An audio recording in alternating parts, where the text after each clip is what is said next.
Good morning. I'm going to do a live check here of my audio, make sure I'm broadcasting. Just give me one moment, folks. Something doesn't sound quite right, but my microphone is moving, so just give me 1 second. Make sure I'm actually live, and then we'll get started here. Live. Yep, we are live. Here we go.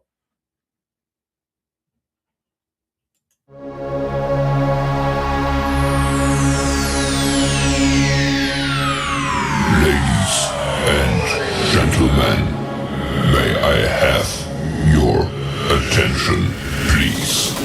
The show starts in 10, 9, 8, 7, 6, 5, 4, 3, 2, 1, go.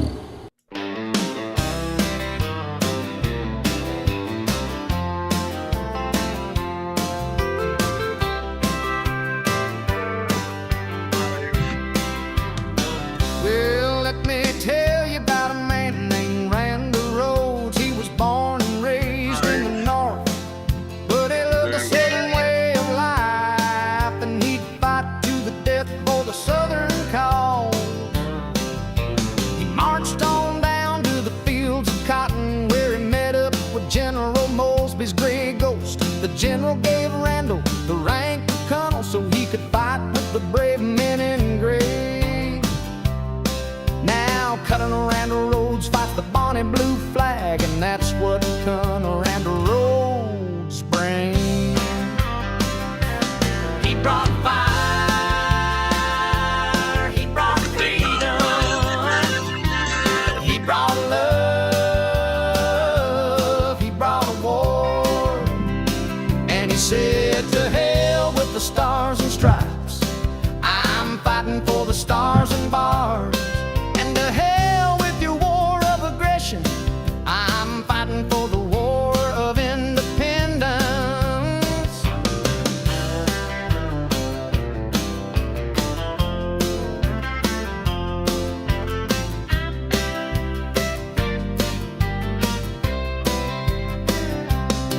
And he'd march on down to the fields of cotton for a southern nation, and the gray ghost fights for the bonnie blue flag, and that's what Colonel Randall Rhodes brings.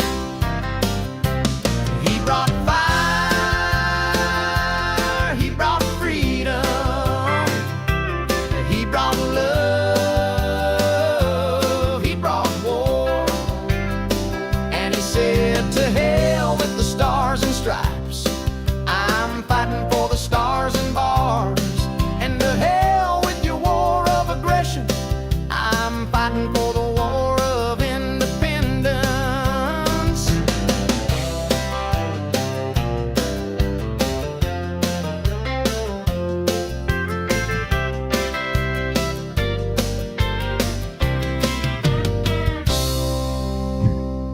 Yes, indeedy. Fighting for our freedom. Hold that thought. We're going to talk about that in a little bit. Okay. So why am I sound like I'm deaf here? Let me just turn the old volume up here. That sounds a little bit better. Okay. As the title of the show indicates, this is going to be a tribute for. I wish you would have met the man. Unfortunately, being stuck in the house almost 10 years and unable to travel, it's very difficult to go places. But this man has been all over the Facebook with Southern groups primarily, obviously.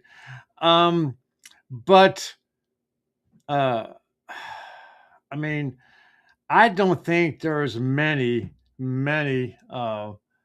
people who support the South, the Southern heritage, who are on Facebook who do not know who this man is. And if you have any thoughts of what I'm trying to say, it is HK Edgerton. I want to give you a little bit of a background of my experience with him. these flags that hang on my wall, and by the way, you'll see there's a new flag there, the single star. That's a shout out to my friend and client, Brad.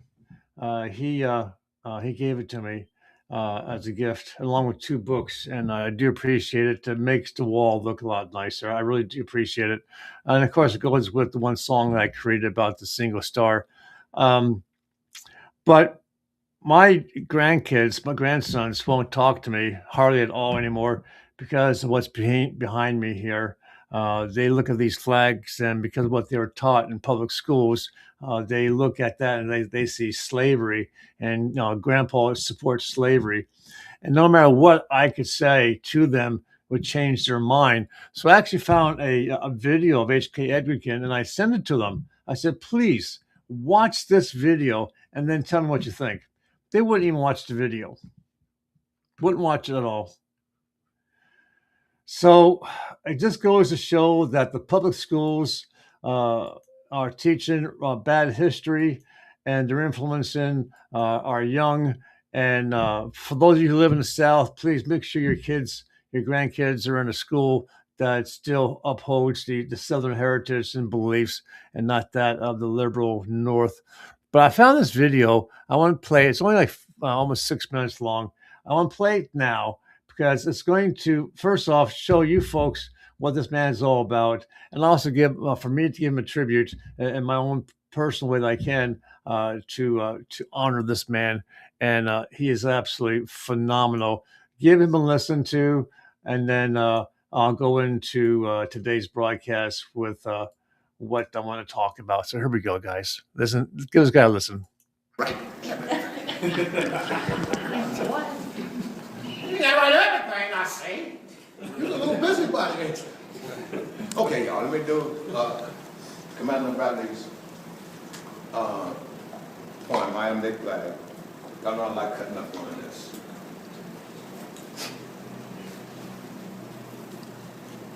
When faced with change, they could not accept. The mighty men of valor began to gather. Brothers, they could not accept. Native to the southern soil, the mighty men of valor, they pledged themselves began to gather. The cause of defending family, fireside, and faith.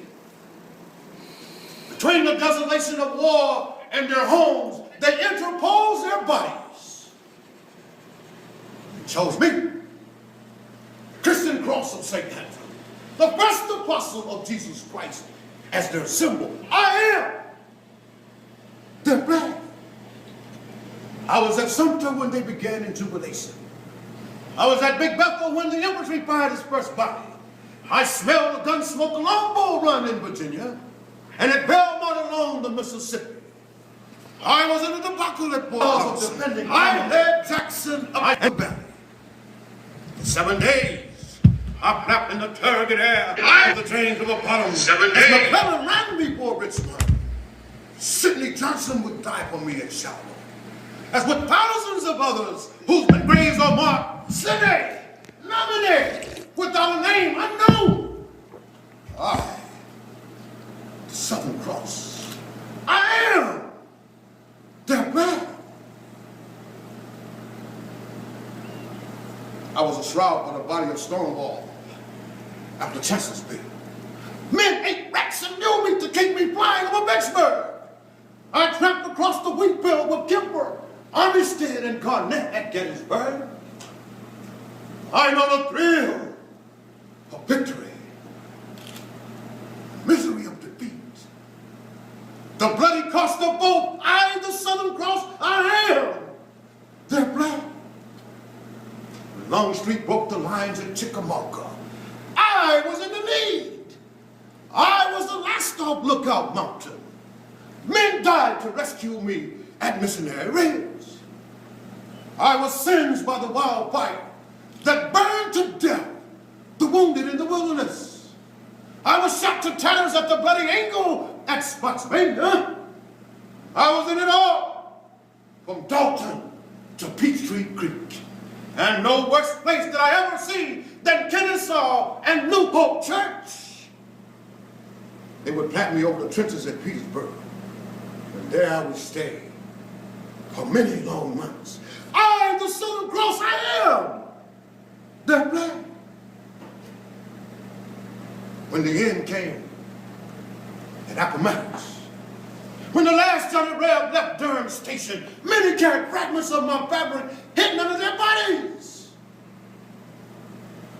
In the hard years, so-called Reconstruction, and the difficulty and despair of the years that slowly passed, the veterans, their wives, their sons, their daughters, they loved me. They kept alive the tales of valor, the legends of bravery. They passed them on to the grandchildren, and they to their children, and my God, I hope they were passed on to you. I, the Southern Cross, I am their flag. I was rolled in blood. Franklin, stiff with ice at Nashville. Many good men bade me farewell at Sailor's Creek. I have shrouded the bodies of people. I've been laved in the blood of martyrs. I, the Southern Cross, I am enshrined in the hearts of millions, living and dead. Salute me. I don't mean, Commander, a broken down wimpy salute. Salute me with affection and reverence. Keep under devotion in your hearts. I, the Southern Cross, I, the Christian Cross of St. Andrew, I am history, Mr. Newspaper Man, I am heritage, not hate. I, the Southern Cross, I am the inspiration of valor from the past. Look away, Dixieland. God bless you. God bless Dixie. Thank you.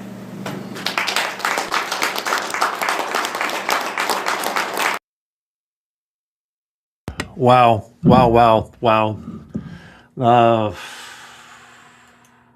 He is going to be sorely missed. HK Edgerton, rest peaceful, my friend. Your time has come to be with all the other patriots who died before you. The generals, the majors, the colonels, the privates, the women, the children, all who died for that flag because they wanted independence. They wanted freedom from the North.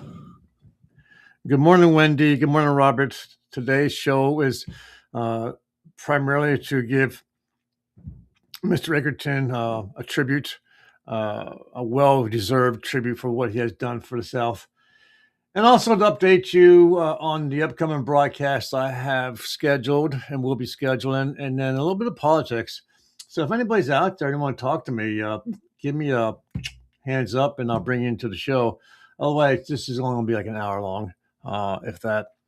Usually my broadcasts aren't that long. I'm not one of those kind of guys who has to sit here on the broadcast and just talk nonsense just to put in the time and to do that. I'm also not the kind of guy that's here to convince you to think one way or the other. We are all adults and we all have brains and we all have common sense to believe in what we believe and stand by it. It's kind of, I'm going to start a little bit on the politics here, then we'll go to the promotion of the broadcast. It's kind of ironic when you think about it. Here, a generation of God-fearing people who were tired of how the North and the Northern government was treating the Southern states and the people specifically, and they wanted their independence from the North because they wanted to be able to live, worship as they deem. Almost like here in Lancaster County. Hey, Angela, how you doing? Almost like here in Lancaster County, where I live, Pennsylvania, we have the Amish, the Mennonites, the Dunkards, the Quakers.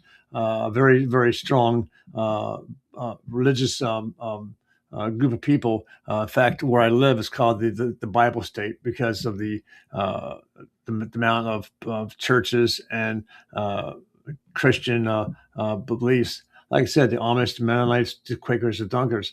And with the Amish and the Mennonites, they have their break-offs. They have their black bumper Mennonites, black bumper Amish. Essentially what it is that, you have folks who came here, along with Mayflower and other ships from Germany primarily, and they are still living today on the land that they were given when they first got here. They have not changed their ways. They live off the land. They farm the livestock. They do some things like they make furniture. They do construction to make additional income. But they live, they dress, they worship the way they did when they first came here. The black bumpers, they are not quite as stringent.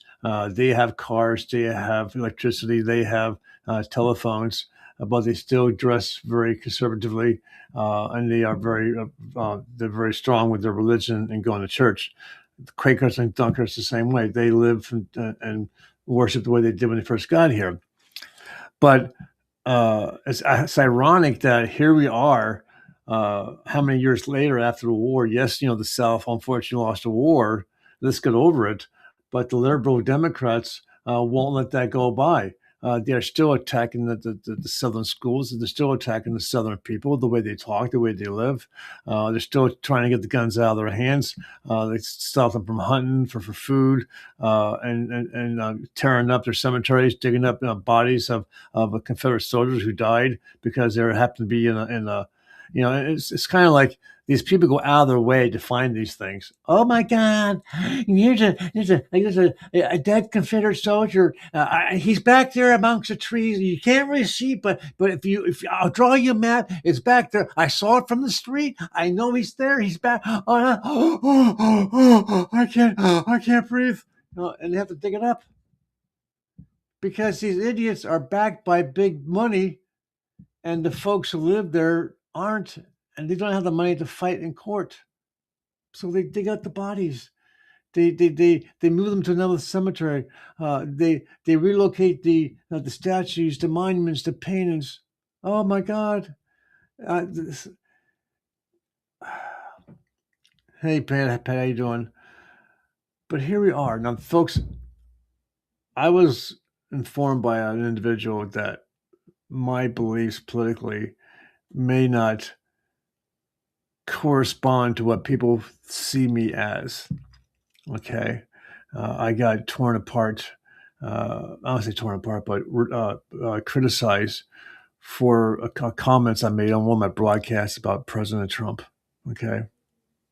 So let me get this first thing out. I voted for the man twice, actually 3 times. Okay. He got in twice.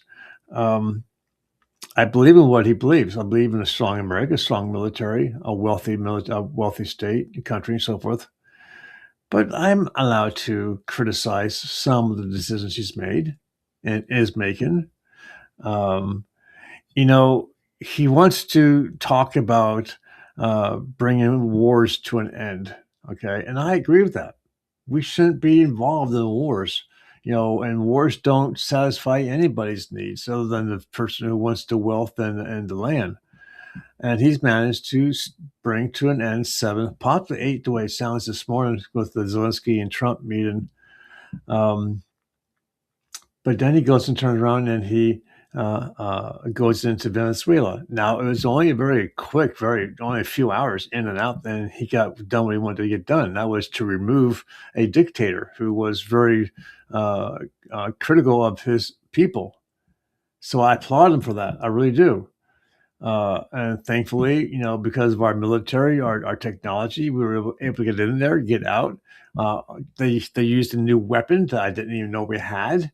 And if you haven't heard about this weapon, it's like a sonic sound weapon. The soldiers afterwards who were interviewed said that they never believed, they couldn't believe what they experienced. Their ears, their nose bled. They're like almost passed out. It was like, and it absolutely debilitated them. And even though Maduro had a few hundred soldiers protecting him, I think it's like 20 or 30 of our Marines got the job done. And again, I applaud them. He did a great job there. Okay, I really do. But then, now we're talking about other countries. And I understand the reason behind it. It's the drugs, it's the cartel, it's all that. If he can get all that done without bringing us into an actual boots on the ground, shoot him out kind of thing, I applaud him. I stand behind him. And here he is now with Greenland. And here's a country that was during World War II. It was invaded. We went in there with our soldiers. In a matter of days, we freed them up. We built a base there. Blah blah blah. And it's just got a winter storm watch for my area. But now he's there. He wants Greenland. He wants Greenland because the Golden Dome to protect our nation. He feels that having Greenland and placing missile silos and so forth there, that's going to help improve our ability to survive a nuclear war. I applaud him for that idea. My thought was, okay, let's work out a deal. Let's work out like in England, we rent land in England. When I was, my dad was stationed in England back in the early '60s, and we were figure out what war it was, but our government had to ask permission of the Queen at the time to launch our fighter planes from the bases there in England to go into war. And if they would have said no, we would have had to do something different. So I understand renting land and so forth is not ideal, but it still allows the people to have their independence, to have their nationality, to have their country. And that's what I feel we should do here with the Greenland. Just, hey, look, here's $1 billion. Let us build 5 bases on here so we can have our Go Dome. You guys can still be independent. You can still live where you want to, and that's it. Unfortunately, Trump wants the entire country. He wants to own it. He wants to buy it and have control over it. And I understand that there's, if you look at housing, renting a house or owning a house, which is a better deal? Well, the better deal obviously is owning the house. But in this case, you're telling these people in Greenland they're no longer citizens of their forefathers. You're not going to be, connected to us, to Americans. Alberta. I don't know if you guys heard about Alberta, but they're having a vote right now to secede from Canada. And for the exact same reason almost as what the people in the South wanted to secede from the North. Freedom, independence, religion, prosperity. So that's my take on that and what's going on in the world as far as land taking and so forth. But here's something we'll talk about. Let me get some more coffee. It's my second cup.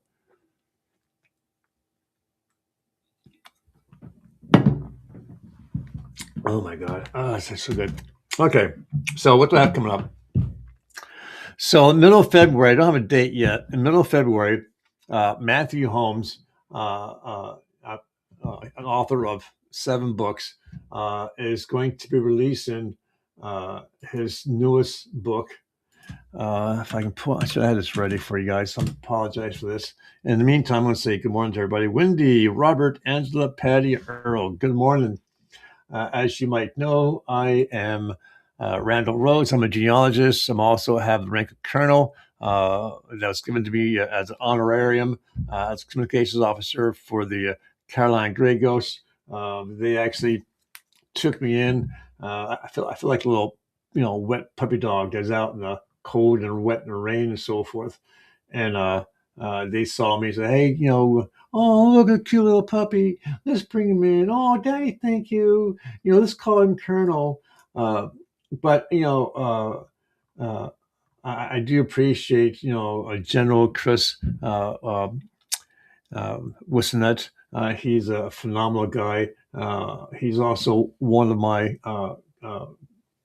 clients for genealogy. But Matthew Holmes is writing a book about, in fact, I might have it here.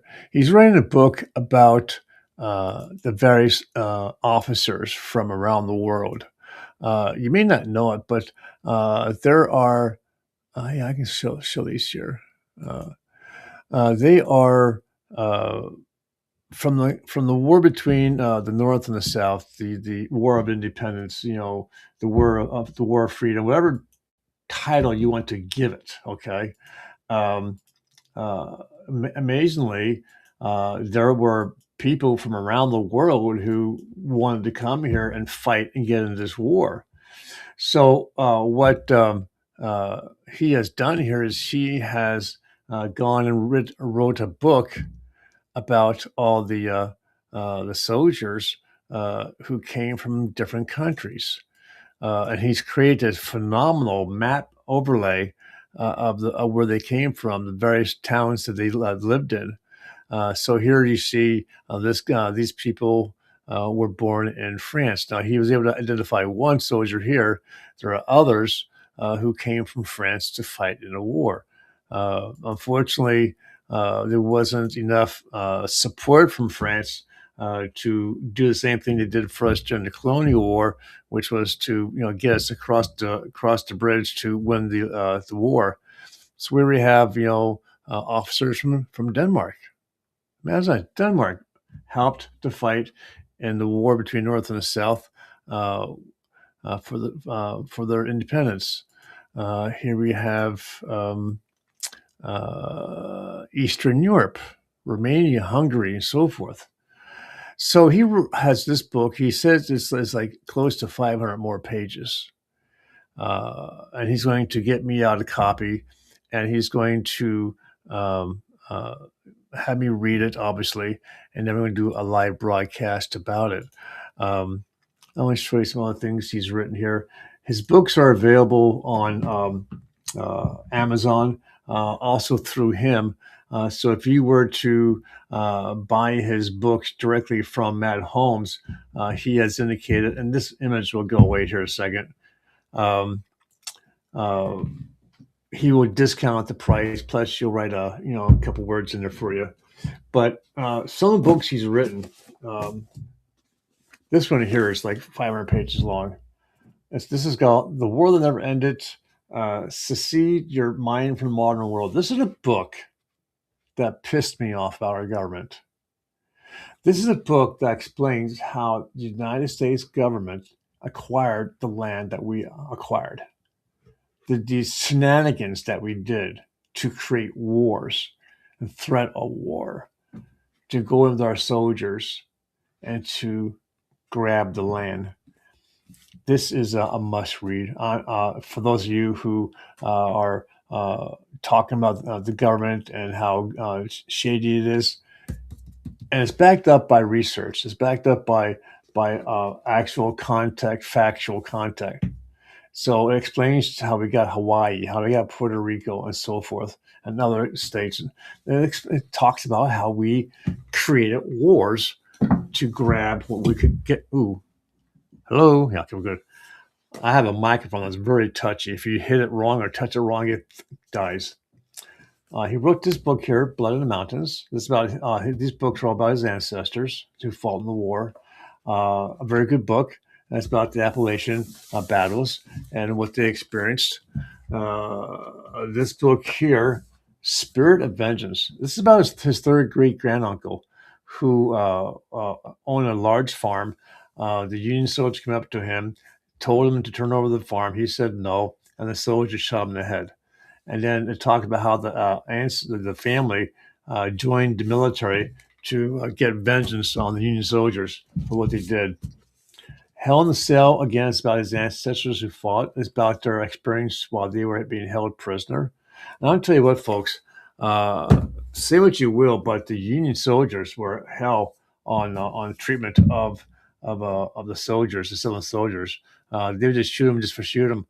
They would starve them, they would freeze them out, and so forth. It's terrible how the northern prisons treated the civilian prisoners.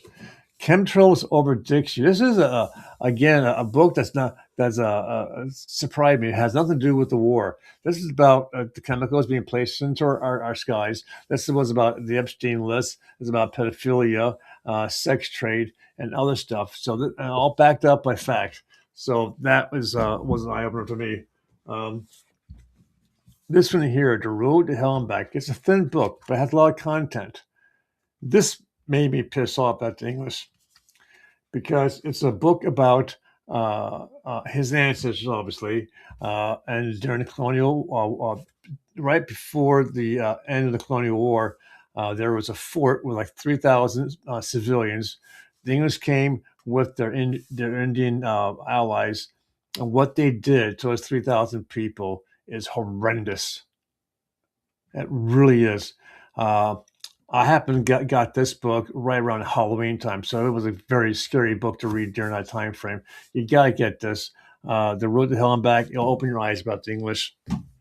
And again, like I said, his new book's coming out. Supposed to be like middle of February. So when I get that, that's going to be a huge book to read.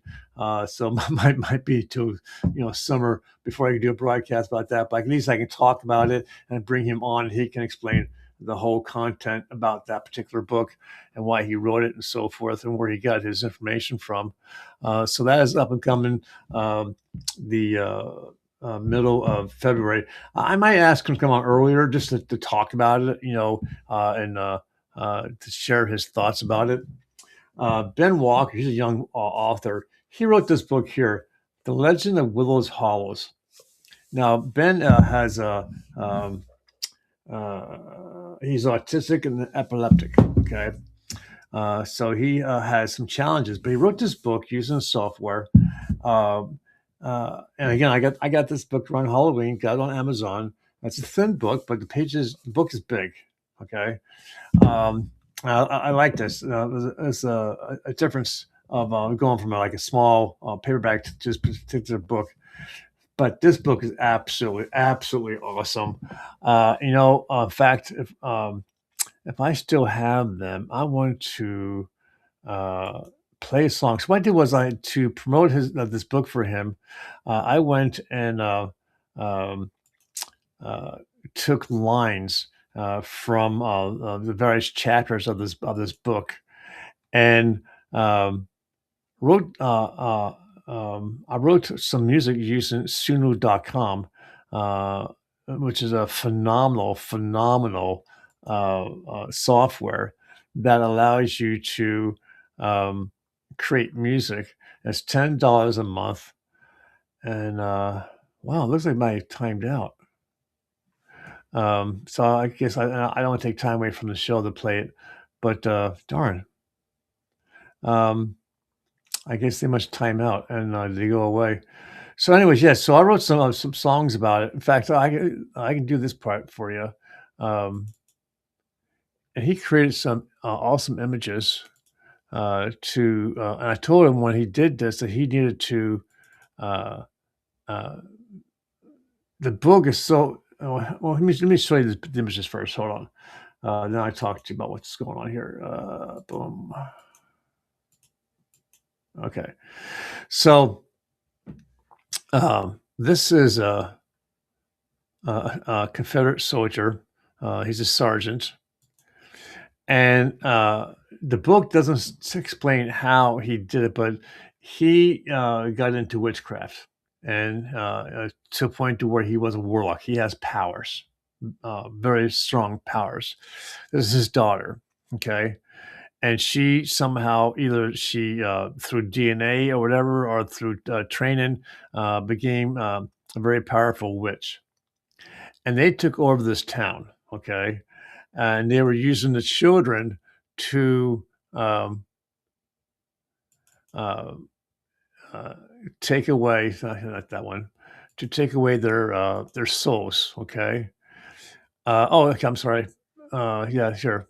To take away souls. So this one here was the guy who came to help Union Soldiers. Union Soldiers came in and found out what's happened to this town. Why are these people dying, and so forth. So this guy here also has like witchcraft, warlock kind of powers, but he came in on the side of the good to fight her and her father. Okay, beautiful pictures. So I told him, I said, you need to really put these into a book. do like a trilogy. So do another book where you explain how they got their powers, okay, and then use these images he created, um, and then have the second book, which is what I have in my hand, and then do a third book, because in here I won't tell you what happens, but it needs a third book at least to bring the story to an end.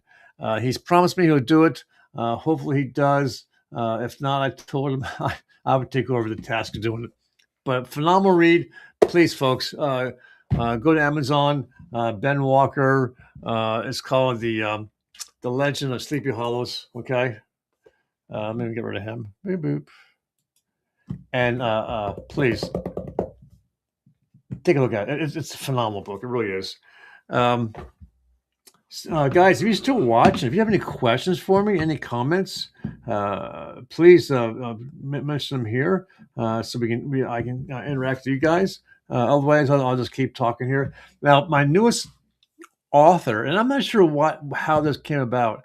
It's almost like, with my genealogy, all my clients, except for two now, are from the South. I know that the people in the South love their heritage, and when they reached out to me and I was able to help them, they loved what I found, and they told their friends told their friends, and so forth. So it was during my one time of doing a broadcast that Matthew Holmes reached out to me. Hey, Randy, I got these books I wrote. I'd love to have you do a broadcast and, to promote the books. So I went from him to Ben Walker. And then during that time frame, another guy comes in and says, hey, Randy, I wrote some books. I saw your broadcast, with Matthew and Ben. I would love to have you do the same thing for me. So I said, absolutely. So this gentleman here actually has a master's in history, and he wrote a book about William Contrell. He was a Confederate ranger, soldier who fought for the South, but didn't really listen to the Southern command. He did what he wanted to do, and so forth. But the first book I got was and I did a broadcast on with this one here. Quantrill's Raid to Lawrence, Kansas, Revisiting the Evidence. This actually turned out to be his third book. Okay, I didn't know he had volume 1, volume 2. But he wrote this book because just like what's happening with the South right now, the country that wins the war gets to rewrite its history. So a Yankee author by name of I think it's William Connolly, okay, wrote a book about the raid by Quantrill and his men. But in his book, he made it sound like they burned it to the ground, they raped, they killed, they pillaged, blah blah blah blah, for no reason whatsoever. That's not what the truth. And Chris Edwrads, he goes by Chris Edwrads on Facebook. He actually wrote this book to set the record straight. What happened was, where Williams comes from, his state was invaded by the Union. And they did exactly what he's been accused of. They burnt the towns to the ground. They raped, they pillaged, and so forth. So William and his people wanted revenge. And who wouldn't, right? So they had a list of Union soldiers that lived in this town, Lawrence, Kansas. And that's where they were going. That's who their targets were. And William told his men, stay off the women, stay off the young boys, unless they have a gun. We're going for these people only. Don't burn anything down as I tell you to. So what they did was they burned the homes and businesses of the soldiers, the Union soldiers who participated in the attack on his hometown. So I did the broadcast about that. I had close to 300 plus views, which was phenomenal for me. And then he said, hey, Randy, I got all the books I wrote. So really? So I did get, I purchased these books, volume 1. I almost have it read. So we're going to be doing a broadcast about this one. He is available next Thursday at 7 p.m. We're going to talk about volume 1 of William Contrell. I also have a video that I'm going to share that the colonel from Family Tree and Nuts did that if you would read this book and watch that video, you would think they were in sync and did the exact same thing, because it says everything was in that video is in this book. And again, factual.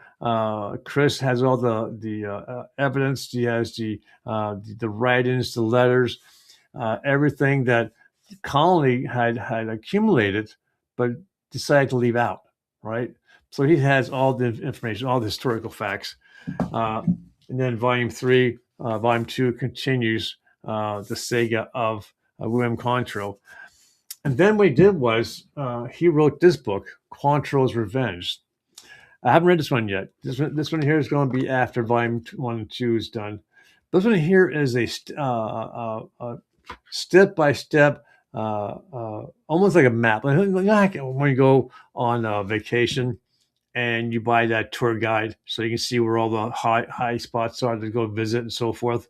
And it has a map, explains to you how to get there and so forth, and what the, here's this house. It was built back in 1752 and so lived in it. Well, that's what this book is all about. It's a step-by-step of William Quantrill's raid through Lawrence, Kansas. So I'm excited to read that one here. And then last but certainly not least, this one here he has suppressed evidence, neglected information about Confederate Colonel William Clark Quantrill, the letters of W.L. Porter and Abraham Ellis. So again, another factual about William Quantrill and Lawrence, Kansas. These books are all available on Amazon. He also has indicated if you buy it directly through him, he will write something nice in it and he'll discount the price for you. Anyways, going back here, we still have Wendy's watching, Robert, Angela, Patty, Earl. Hey guys, if you have any questions for me, please let me know, and I will certainly address them. Otherwise, we're soon coming to an end here. I don't like these broadcasts being politicized. I would rather keep that to a separate broadcast. Because I like to try and keep, focus. This year's for the South, this year's for what's going on in the world.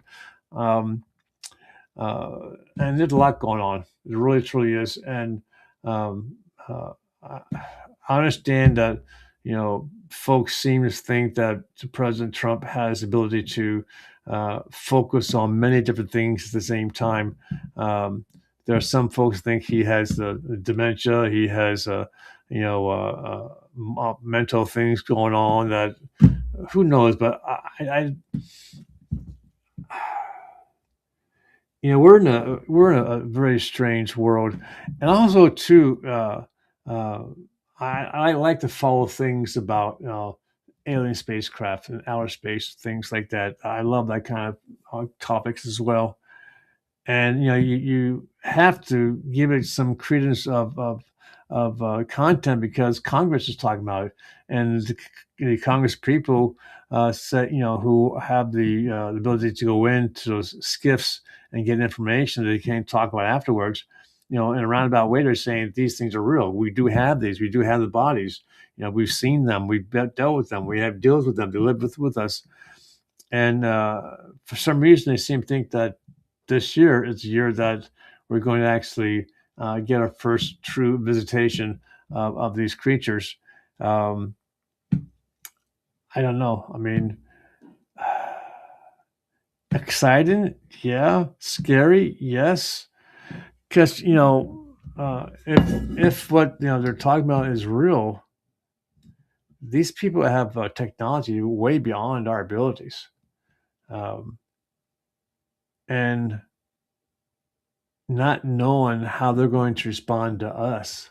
I mean, they probably see us as warmongers. I mean, all our history has always been about wars and killing people, right?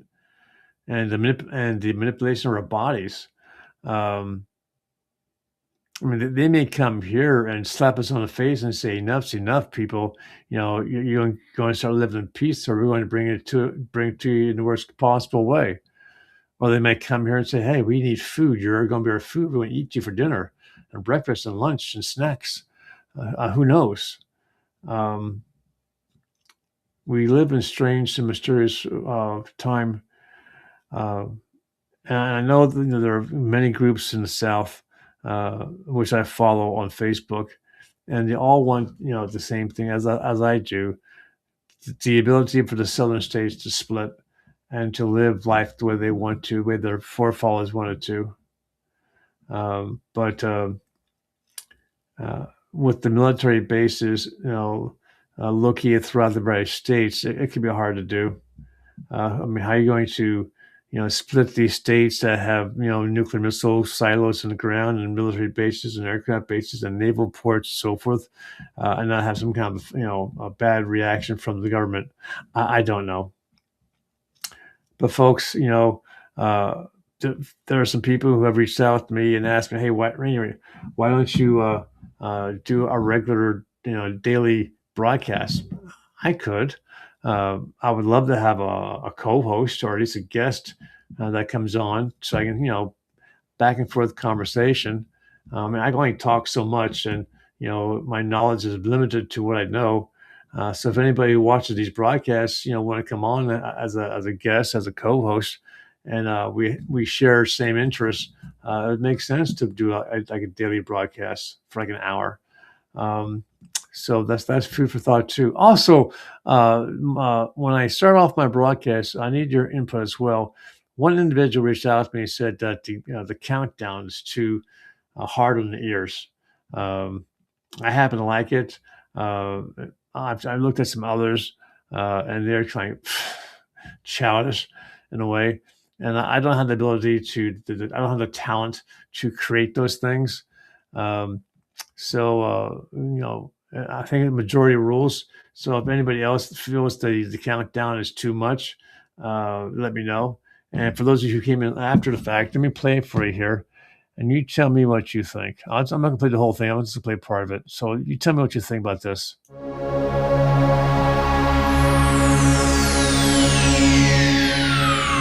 Ladies and gentlemen, may I have your attention, please? The show starts in 10, 9, 8. So that gives you an idea. I kind of like it myself. It kind of wakes you up, But anyways, I'm looking here for comments. I don't see any. I actually broadcast across 7 different groups. I probably should start writing down a list and go up and expand my broadcast to more. I'm also on YouTube. I do share YouTube, these broadcasts. So if you have any ideas for topics you want me to talk about, please reach out to me. Let me know what kind of topics you like to hear and talk about. If you want to be part of those topics, please let me know that as well, and I'll share you the link. I use Comcast Business Internet. I have never had any problems with integrity, with drop-in, with audio, with video, with anything. I pay a shitload of money for it, so I don't have any problems, right? But you watch other broadcasts and I can't hear you, I can't see you, you're blurred, blah blah. You're dropping out. Oh, you come back on. I don't have that issue, at least not yet. So, folks, I'm going to go ahead and call it a day. Thank you for being here.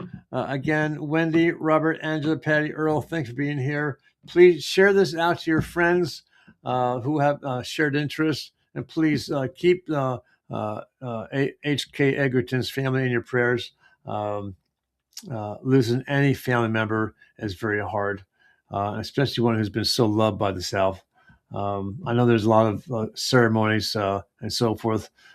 He's going to have a phenomenal graveside ceremony that's going to be shared by every Southern group I think there is out there. So anyways, folks, I want to say thank you for being here. I think I'm going to try something before I go out here. I've been trying to do like a soft way to leave if I have it. So I'm going to play this song. I'm going to let it go for a little bit, and then I'm going to fade to black, and then I'll go out. So, folks, again, if you have any topics you may talk about, please let me know. If you like these broadcasts, please let me know as well. Share them to your friends.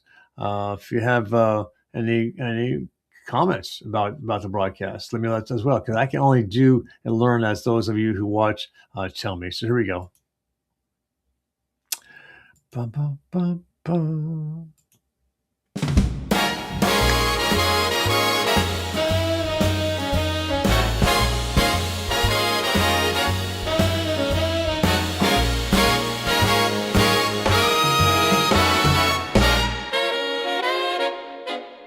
To live and die in Dixie, oh, what a sweet refrain. With trumpets wailing bright as the morning train, where the river hums a tune and the willows sway again. Oh, the stars, they twinkle like a slide trombone, and the saxophones croon of a land we call home. Let us cross, oh, cross that shining stream, Where the trees whisper soft in a dream. Rest in the shade where the good Lord decrees to live and die.